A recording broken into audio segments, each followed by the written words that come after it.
People are strange when you're a stranger. Faces look ugly when you're alone.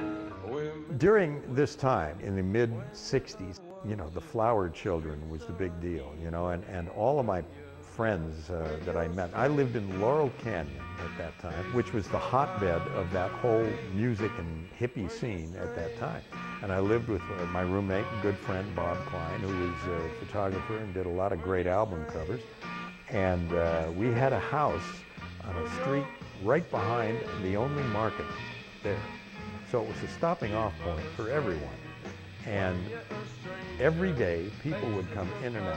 And famous record people, but a lot of them behind the scenes people. Paul Rothchild, who ended up producing The Doors, and I'll tell you why in a minute. Jackson Browne, who lived with my good friend Billy James, who was an A&R man at Columbia Records. And, you know, we just kind of meet and everybody kind of stopping their way home. One of the guys that frequented the place was a young man by the name of Jim Morrison, who was very quiet, very unassuming. He was always just kind of hanging around until one day he came up and said, "Hey, would you guys come and see my band?" And I looked at him and said, "You got a band?" He says, "Yeah, I've been working with this band." And well, what do you do?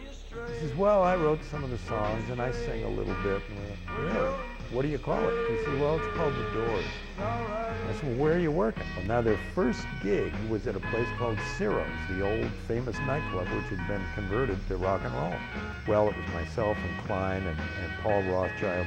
We went down and saw The Doors. And this quiet, unassuming kid came out, Jim Morrison, and just blew us away.